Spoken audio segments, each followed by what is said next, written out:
Hello and welcome to Ph.D Hard Talk. I am Noma Mguni. Thank you so much for your time today. Could you please introduce yourself and Ntombifuthi in terms of where you are now, university-wise, your research, and we'll take it from there. Okay, so as you said, I am Ntombifuthi Bingo. I am currently in my third year of my PhD research at the University of Galway. I am in the civil engineering discipline, and I come all the way from South Africa. So I have relocated with my daughter here in Ireland. And I've had different ideas of what I'm going to do after my PhD. I do come from an academic background where I've worked in higher education for 10 years in South Africa and now 3 years here in Ireland. But we don't know. Maybe research might change my mind. Oh, I love it. It's very spicy.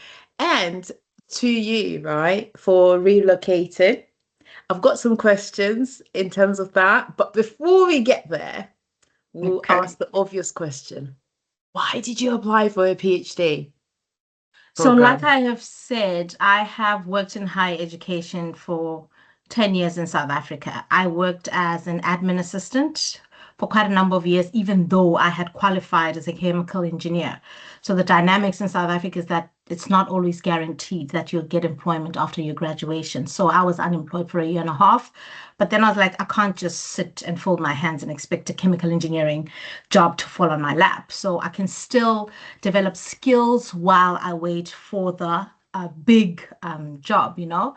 So I worked as an admin assistant, and then I finally got a position 8 years after graduating my qualification as a laboratory technician in the same department where I studied, where now I was responsible for demonstrating the theory that students got from other courses in practicals, where they can now see what evaporation is, they can now see what distillation is.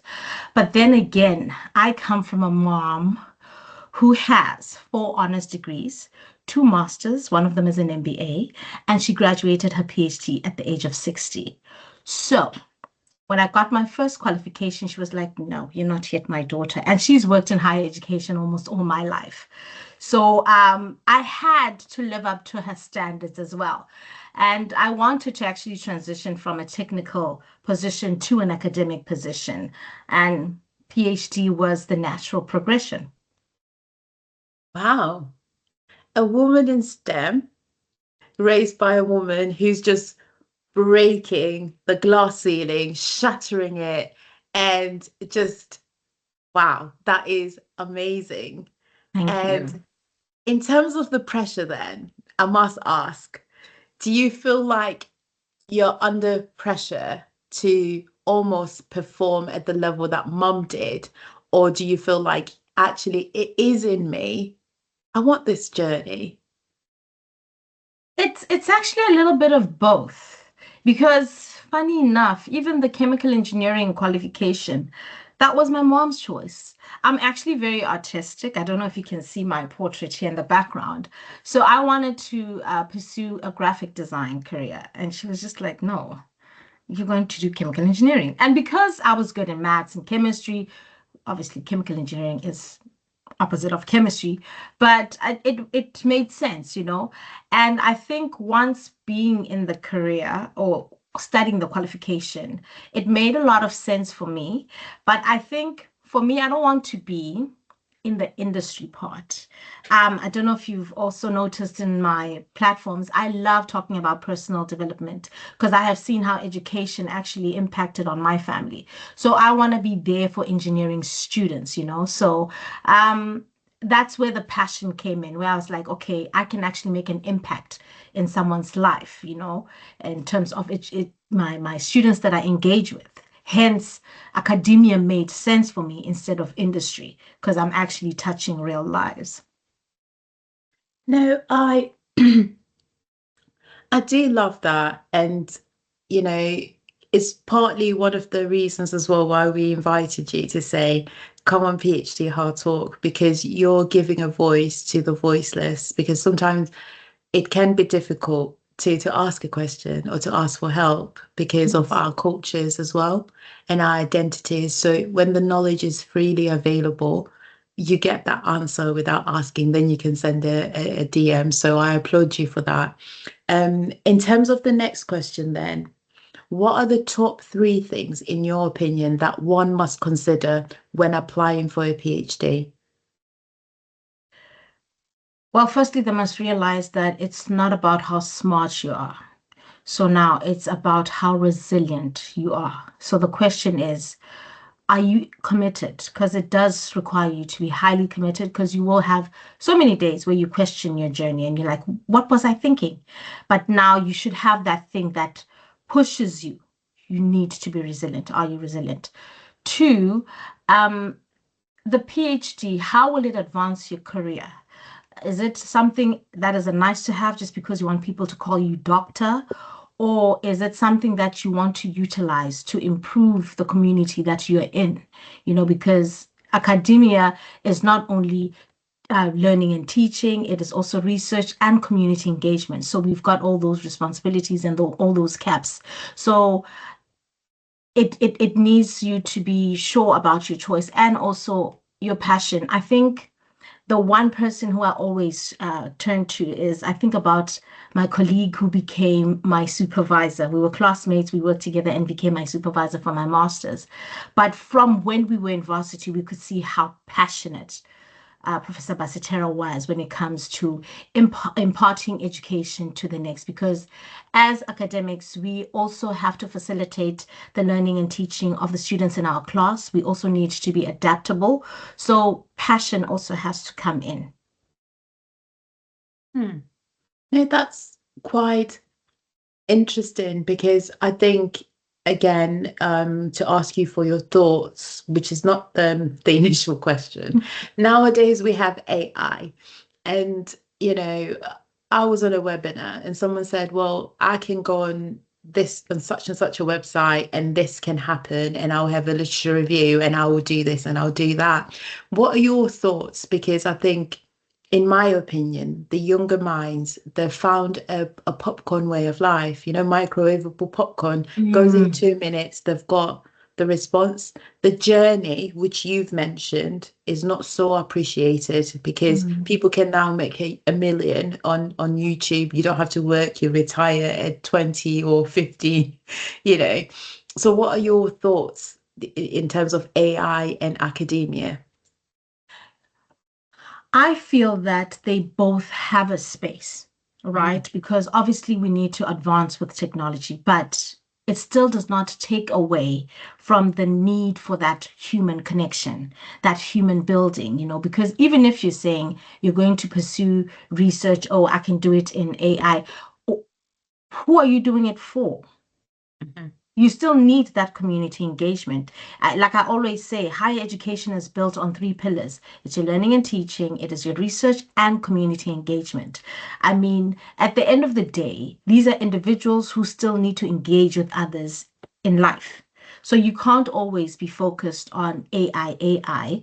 AI is not going to be your buddy when you are down and out and needing, that human touch, that comfort to be consoled. So I still say, even through engaging and mentorship programs with students, we're still able to do a lot. I mean, I remember when I was working as a laboratory technician in one of the universities in South Africa, I always used to engage with my students to say, think outside the box. Yes, you are pursuing a chemical engineering qualification, but then think about who you are. Are you someone who wants to touch lives? How can you then cater your career path that you're able to fulfill what you're passionate about? Think about research, think about academia as a career path, So all those communications that you have with your students are very important because they build them up to be the next best thing out there. And the one thing that is always satisfactory for me is meeting my students years later and they're like, oh man, I'm now a CEO here, and it's because of the talks that we used to have.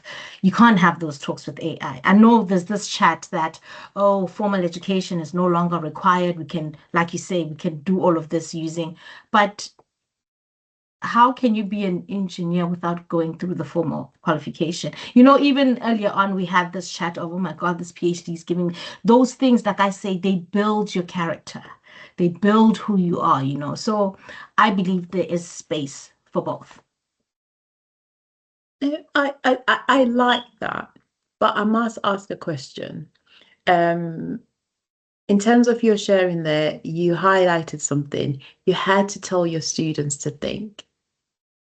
And again, with that being said, observations in terms of work culture, there is an element of individuals not having the ability to think. That's true. And in my humble opinion, please don't come from me, people don't know how to think, right? And I And see it is that. apparent also in academia because they're told a format and they follow this format, but there's no thinking.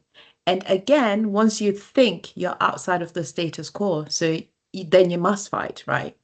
Mm. Because you're going outside of what is the norm. In your opinion, do you think we have a pandemic when it comes to our younger generations and their inability to think? Or maybe they weren't taught how to think in schools because it's no longer part of the syllabus, in terms of critical thinking. What are your thoughts? That's something that has always been at the back of my mind from when I was still in high school. So I grew up in a small town, Mafikeng, where you've got schools that follow the national matric qualification, and I actually did IEB, which is an independent examination board exam. And when I got to my first year in varsity, I saw a huge difference in the students who came from my school and the students who came from other schools, whereby as soon as a teacher walks in, we know you start taking notes immediately from what they say. It's not based on what they write on the board.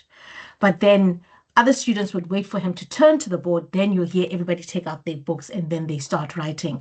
And that also made me think that, wait, people are not reasoning to say that everything that the teacher might say, you might have to decipher what is important and what is not important. So from when I'm talking about in the 1990s, that's when I was in high school, exposing my age. So it has always been something that I had thought that quite a number of kids are not given that critical thinking, that reasoning skill, which should be something that is taught from an early age, not just in varsity, because in varsity, that's what actually helps you to carry the course, where you're able to apply your mind. And, when you talk about there's a formula of how like academics were supposed to do things, it even comes to when I was doing my undergrad. For me, as a mathematician, I know that there are so many ways to solve the same problem. But you'll find where you submit an assignment and you're marked wrong, and you're like, but wait a minute, why? And it's like, because it's not the memo. And it's like, but the memo is not the only way to solve this problem. So those reasoning, it is becoming a pandemic. And I think more especially talking from the South African context, where going to university, firstly, is a challenge because your family doesn't have the funds to pay for you. And now when we're looking at our NSFAS, which is our government fund that funds kids to go, it's now, being reduced year in, year out. I think now they said about 9,000 students. That's the only people they're going to fund for a population of over 62 million. Like, make it make sense. And then there is the fact that if it is hard for me to actually get a qualification, then what's the point? Let me look for the easy way out, let me go into social media influencing. And there's nothing wrong with that because not everyone can become an academic. But I feel like the reasoning and the thinking is really becoming a pandemic. Yeah, I think you've touched on some key points, and I'd like to explore the context of South Africa, but also the context of the world. So I'll start with the world first, and then we'll go into South Africa. And the world is, in my opinion, you have the elites where their children can do far more, and they're given the ability to think, right? Trial and error, start businesses from when young, the law of reciprocity. Those things are taught day in and day out. So they have understanding. And then we go into middle class. Again, parents are out at work. They're not at home to raise their children. So the state in turn is raising their children. But if they send them to private school, there are other challenges that come into play in terms of variables. Then we go into the lower class, right? And again, they're different systemic challenges. In your opinion, do you think the rule book that was written to differentiate and to add barriers so that the world could have the different class systems is the problem when it comes to critical thinking, evaluation, and self-reflection? Or do you think, no, Noma, you're losing it with this one? What are your thoughts?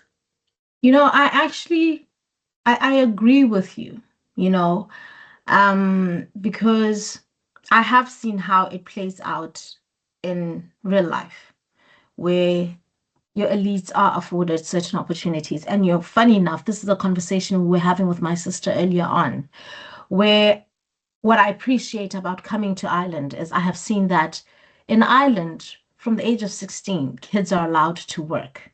And it's a culture, like they enjoy it, like they do it, And that's not the same back home. And now I can see how it can afford kids to have certain soft skills that are applicable in their future workplace that, makes them more desirable employees as compared to those who are not afforded those opportunities. And we were thinking about, okay, my daughter, she'll be going back home. So when she moves back home, she needs to be engaged in something, that can always build those soft skills. And even I, in varsity, while I was studying, I was also working, so I was able to get those skills. But we did say that in the elitist class, we've seen that you come with daddy to my business, run this, do this, so you are given that opportunity. However, it doesn't mean that those in different classes don't have that capability. They actually do. I mean, even when I think about the matric results that come out at the end of, the year for students in South Africa, where you'll find someone from the rural school has like 9 distinctions, So we do have that brain capacity. It's just that that rule book really makes it difficult for us to jump over the obstacles.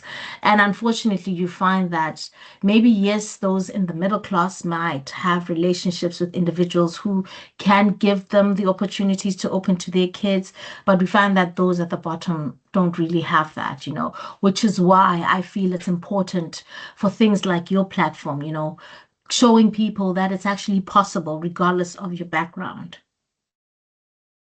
Thank you very much for your honest reflection. Now, in the context of South Africa, we know that pre-colonial times, there were already divides in terms of the indigenous people. The colonial individuals came in, they pushed more on that agenda, and then we know what happened. And then you had the Bantu system, etc., etc. So coming into current day, and I know that there's a lot of legislation that has come into place to help Black women or brown women effectively to be in mid and senior management positions, but also it's created a rat race where everyone has degrees, but there's no employment, right? Because there's high levels of unemployment. But when you dig through the data as well, in terms of Stats SA, you then realize that people without a metric, they're in the lowest spectrum. Others are flourishing, actually, dependent on where they're from, because they hustle and they graft, right? So where am I going with this question? It's a loaded question. Fully loaded. Is, we've talked about the critical thinking, looking at the social injustice from indigenous to colonial to post apartheid 94 to where we are now, because all of this social injustice, I feel like, is the challenge, because you have the minimum wage in South Africa. It's not so different from Ireland. You have all these things in place, but it's just there's something there that's not, the maths is not mathing. And going back to critical thinking, what do you think the problem is? Because there's been so much divide, right? But yet we're still fighting.